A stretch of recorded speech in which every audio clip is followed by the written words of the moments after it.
வணக்கம். மாரியப்பன் வானிலை அறிக்கை. இது இலங்கைக்கான வானிலை அறிக்கை. 2026 பிப்ரவரி மாதம் 4ஆம் தேதி புதன்கிழமை வானிலை அறிக்கை. வானிலை அமைப்பு: இலங்கைக்கு தென்கிழக்கு பகுதியில் காற்றுச் சுழற்சி நிலை கொண்டுள்ளது. இந்த நிகழ்வு நாளை இலங்கைக்கு மிக நெருக்கமாக தெற்கு பகுதி நிலை கொண்டு பிப்ரவரி 6ஆம் தேதி சற்று இலங்கைக்கு தென்மேற்கில் நிலை கொண்டு பிப்ரவரி 7ஆம் தேதி மாலத்தீவுக்கு தெற்கு பகுதி வழியாக மேற்கு நோக்கி பயணிக்கும் என்றும் எதிர்பார்க்கப்படுகிறது. இதன் காரணமாக இலங்கையில் படிப்படியாக மழைப்பொழிவு அதிகரிக்க வாய்ப்பது. இன்றை விட நாளை கூடுதலான பரப்பில் கன முதல் மிக கனமழை வரை கிடைக்க வாய்ப்புள்ளது. பெரும்பாலான இடங்களில் 12 சென்டிமீட்டருக்கு மேல் மழை பதிவாக வாய்ப்புள்ளது. மத்திய மாகாணங்கள், தெற்கு மாகாணங்களுக்கு அதேபோல் பிப்ரவரி 6ஆம் தேதியும் ஒரு பரவலான மழைப்பொழிவு கிடைத்து பிப்ரவரி 7ஆம் தேதி முதல் படிப்படியாக மழை தீவிரம் குறையும் என்றும் எதிர்பார்க்கப்படுகிறது. இன்று பிப்ரவரி 4ஆம் தேதியை பொறுத்தவரை இன்று அதிகாலை நேரங்களில் யாழ்ப்பாணம் தொடங்கி அம்பாறை வரை உள்ள கடல் ஓரங்களில் லேசான மழைப்பொழிவு கிடைத்தாலும் வரக்கூடிய மணிநேரங்களில் படிப்படியாக உள் மாகாணங்களுக்கும் மழை கிடைக்க வாய்ப்புள்ளது. இன்று அனைத்து மாகாணங்களுக்கும் மழை கிடைக்க வாய்ப்பு. எந்த மாகாணமும் மழை கிடைக்க ஒதுக்க வாய்ப்பில்லை. அனைத்து மாகாணங்களுக்கும் மழை கிடைக்க வாய்ப்புள்ளது. மிதமான முதல் சற்று கனமழை. கனமழை என்பது பெரும்பாலும் கொழும்பு, நீர்கொழும்பு, மேலும் ஹாலி, ஹோட்ட, இந்த ரத்தினபுரி, இந்த சுற்று வட்டாரங்களில் ஆங்கங்கே கனமழை கிடைக்க வாய்ப்புள்ளது. மற்ற இடங்களுக்கு மிதமான சற்று கனமழையாக விட்டுவிட்டு மழை ஏற்க வாய்ப்புள்ளது. இன்று பிப்ரவரி 4ஆம் தேதி. நாளை பிப்ரவரி 5ஆம் தேதியும் அதிகாலை நேரங்களில் யாழ்ப்பாணம் தொடங்கி அம்பாறை வரை மழை கிடைத்தாலும் பெரும்பாலும் தெற்கு மாகாணங்களுக்கு கன முதல் மிக கனமழை வரை கிடைக்க வாய்ப்புள்ளது. பெரும்பாலும் மட்டக்களப்பு, அம்பாறை, மேலும் பனாமா, பதுளை, மேலும் நுவரெலியா, தம்புள்ளை தெற்கு பகுதி, மேலும் ரத்தினபுரி, அவிச்சவெளை, இந்த இடங்களுக்கெல்லாம் கன முதல் மிக கனமழை வரை கிடைக்க வாய்ப்பது. அதேபோல் கொழும்பு, நீர்கொழும்பு, ஹோட்ட, ஹாலி, அம்மந்தோட்டை, பனாமா, மேலும் மாத்தறை, இந்த இடங்களுக்கெல்லாம் பரவலாகவே கனமழை பெரும்பாலான இடங்களில் மிக கனமழையும் எதிர்பார்க்கலாம். 12 சென்டிமீட்டருக்கு மேல் பெரும்பாலான இடங்களில் மழை கிடைக்கும் என்றும் எதிர்பார்க்கப்படுகிறது. அதேவேளையில் வவுனியா, அனுராதபுரம், இந்த இடங்களுக்கு நாம் கனமழையாக கிடைக்க வாய்ப்பது. அதிகாலை நேரங்களில் அதேவேளையில் யாழ்ப்பாணம், பருத்தித்துறை, இந்த இடத்துக்கும் மிதமான முதல் சற்று கனமழை வரை மட்டுமே கிடைக்க வாய்ப்புள்ளது. வடக்கே குறைவாகவும் மத்திய மாகாணங்கள், தெற்கு மாகாணங்களுக்கு கூடுதலான மழைப்பொழிவாக மேற்கு மாகாணங்களாக இருந்தாலும் சரி, கிழக்கு மாகாணங்களாக இருந்தாலும் சரி, தம்புளைக்கு தெற்குள்ள அனைத்து மாகாணங்களுக்குமே கனமழை மிக கனமழை வரை எதிர்பார்க்கலாம். பிப்ரவரி 5ஆம் தேதி. பிப்ரவரி 6ஆம் தேதியை பொறுத்தவரை பெரும்பாலும் யாழ்ப்பாணத்துக்கு மேகமூட்டங்கள் இருந்தால் பெரிய அளவில் மழை கிடைக்க வாய்ப்பில்லை. எப்போதாவது ஒரு முறை லேசான சாரல் அல்லது தூறல் மட்டுமே கிடைக்க வாய்ப்புள்ளது. அதே வழியில் பெரும்பாலும் வவுனியா, அனுராதபுரம், இந்த இடங்களுக்கெல்லாம் லேசான மிதமான மழை. அது தெற்கு பகுதி மிதமான சற்று கனமழை. மேற்கு பகுதி மட்டுமே ஓரிரு இடங்கள் கனமழையாக கிடைக்க வாய்ப்பது. ஓரிரு இடங்களில் மிக கனமழையும் எதிர்பார்க்கலாம். பெரும்பாலும் சலாபம் தொடங்கி அம்மந்தோட்டை, பனாமா, ஹாலி, கோட்டை, மேலும் கொழும்பு, நீர்கொழும்பு, நுவரெலியா கிழக்கு மேற்கு பகுதி, மேலும் அவிச்சவெளை, ரத்தினபுரி, கண்டி, இந்த இடங்களுக்கெல்லாம் பரவலாகவே கனமழை கிடைக்க வாய்ப்பது. ஓரிரு மிக கனமழையும் எதிர்பார்க்கலாம். பிப்ரவரி 6ஆம் தேதியும் பிப்ரவரி 5ஆம் தேதியும் கண்டிக்கு மிக கனமழை வரை கிடைக்க வாய்ப்பது. பிப்ரவரி 7ஆம் தேதி முதல் படிப்படியாக மழை தீவிரம் குறைய வாய்ப்பது. பெரும்பாலும் யாழ்ப்பாணத்தை முற்றிலுமாக ஒதுக்க வாய்ப்புள்ளது. யாழ்ப்பாணம், கிளிநொச்சி, பருத்தித்துறை, முல்லைத்தீவு, இந்த இடத்துலாம் பெரிய அளவில் மழை கிடைக்க வாய்ப்பில்லை. அதற்கு தெற்கு பகுதி மட்டுமே அங்கே லேசான மிதமான மழை, மிதமான சற்று கனமழை வரை மட்டுமே கிடைக்க வாய்ப்பது. பிப்ரவரி 7ஆம் தேதி.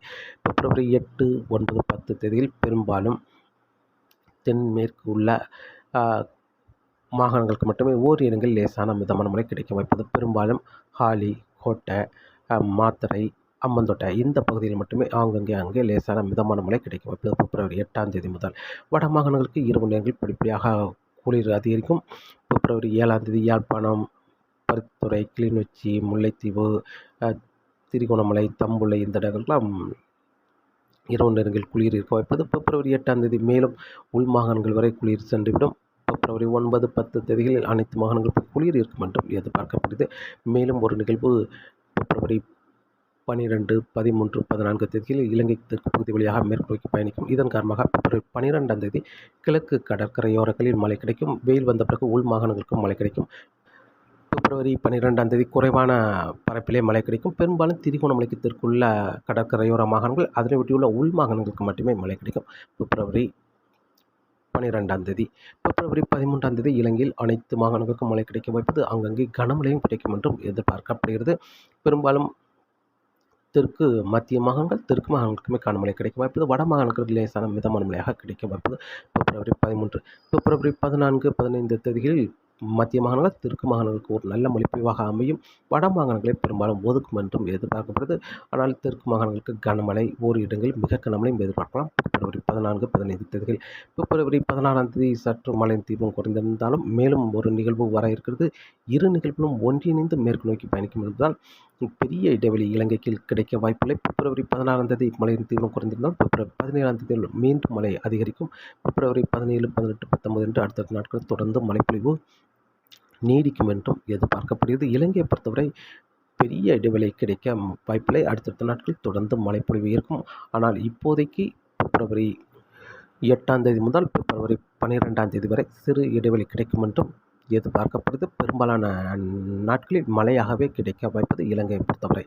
அதேவேளை இலங்கையில் தரைக்காற்று இன்று வலுவாக இருக்க வாய்ப்பது. 40 முதல் 45 கிலோமீட்டர் வரை தரைக்காற்று இருக்க வாய்ப்பது. அதிகாலை நேரங்களில் லேசான தரைக்காற்று இருந்தாலும் வரக்கூடிய மணிகளில் படிப்படியாக மதியம் மாலை நேரங்களில் தரைக்காற்று வலுவாக இருக்க வாய்ப்பது. யாழ்ப்பாணம், பருத்தித்துறை, கிளிநொச்சி, முல்லைத்தீவு, வவுனியா, அனுராதபுரம், திரிகோணமலை, தம்புள்ளை, மேலும் தலைமன்னார், புத்தளம், சிலாபம் இந்த இடங்களுக்கெல்லாம் தரைக்காற்று வலுவாக இருக்க வாய்ப்பது.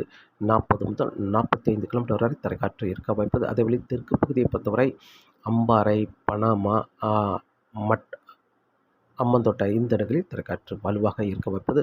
இன்று பிப்ரவரி 4, 5, 6, 7ஆம் தேதி வரை தரைக்காற்று வலுவாக இருக்கும். 8ஆம் தேதி தரைக்காற்று சற்று குறைந்திருந்தாலும் மீண்டும் 10, 11, 12 தேதியில் தரைக்காற்று லேசான சற்று வலுவாக இருந்தாலும் 12, 13, 14 தேதியில் மீண்டும் தரைக்காற்று வலுவாக இருக்கும் என்றும் எதிர்பார்க்கப்படுகிறது. அதேவேளை மீனவர்களுக்கு மீன்பிடிக்க வங்கக்கடல், மன்னார் வளைகுடா, குமரிக்கடலில் காற்றின் வேகம் அதிகரித்து காணப்படும்.